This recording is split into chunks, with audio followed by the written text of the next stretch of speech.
নমস্কার বন্ধুরা। আজ শ্রাবণ মাসের দ্বিতীয় সোমবার। সকালে উঠেই কাজ সেরে আগে ঠাকুরের পুজো করলাম, শিবের মাথায় জল ঢাললাম। আমার বৌমা মৌসুমী বলল ও উপোস করবে, তাই ও শিবের মাথায় জল ঢাললো। এদিকে আমাদের ভুল্লা রাজা তো সারাক্ষণ আমার মাথায় চড়ে বসছে, এই শুরু করে দিয়েছে। আজ দুপুরে আমাদের জন্য হবে সেদ্ধ ভাত, তাই গোবিন্দভোগ চাল ভিজিয়ে রেখেছি। কয়েকটা লঙ্কা, নুন, আলু সব দিয়ে আমি একেবারেই বসিয়ে দিই। আর বিকেলের জন্য করব পনিরের ছানা বড়ার তরকারি। এই তরকারিটা পুরোটাই তোমাদের সাথে শেয়ার করব কিভাবে আমি রান্নাটা করলাম। আর বন্ধুরা, তোমরা ভিডিওটা পুরো দেখো। ওয়াচ টাইম একদম তলানিতে গিয়ে ঠেকেছে। তাহলে তোমাদের সাথে এই এত সুন্দর সুন্দর ভিডিও শেয়ার করি না, যদি পুরোটা দেখো তাহলে কি করে চলে বলো? তোমরা পুরো ভিডিও দেখো।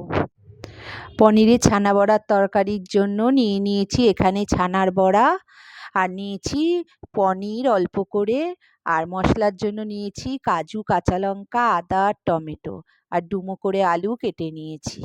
এবারে দিলাম সাদা তেল। প্রথমে আলুগুলো একটু নুন দিয়ে ভালো করে নরম করে ভেজে নেব। আলুগুলো ভাজা হতে থাক, এদিকে বেটে নেব মশলাটা। আলুগুলো তুলে নিয়ে ওই তেলেই দিয়ে দিলাম দারচিনি আর ছোটো এলাচ।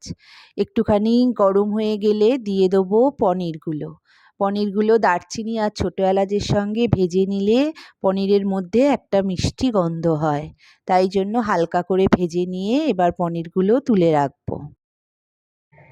একটু তেল অ্যাড করে দিয়ে দিলাম তেজপাতা। এবার দিয়ে দেবো বেটে রাখা মশলাটা একটুখানি ভালো করে হতে থাক। এদিকে আমি নিয়ে নিয়েছি নুন, চিনি আর কাশ্মীরি লঙ্কা গুঁড়ো, কারণ আমি কাঁচা লঙ্কা বেটে দিয়েছিলাম। এবার একটু জল দিয়ে মশলার ওপর ঢেলে দিয়ে ভালো করে কষতে থাকবো। মশলাটা তেল ছাড়া অবধি কষতে হবে।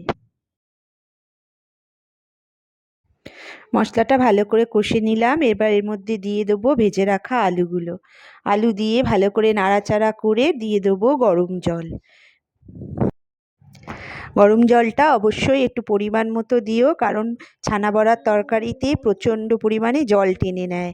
তাই জন্য পরিমাণ মতো জল দিয়ে দিলাম। 2-4 বার ফোটার পর একটু দিয়ে দিলাম ঘি আর গরম মশলা।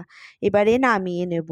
নামিয়ে নিয়ে ওপর থেকে দিয়ে দেবো ভেজে রাখা পনিরের টুকরোগুলো। এবারে ভালো করে মিশিয়ে রেখে দেবো ঢাকা দিয়ে। দেখবে কি সুন্দর একটা মিষ্টি গন্ধ বেরিয়েছে। কেমন লাগলো তোমাদের অবশ্যই ডিশটা জানিও। লুচি পরোটার সঙ্গে নিরামিষ দিনে, উপোসের দিনে অবশ্যই ভালো লাগবে।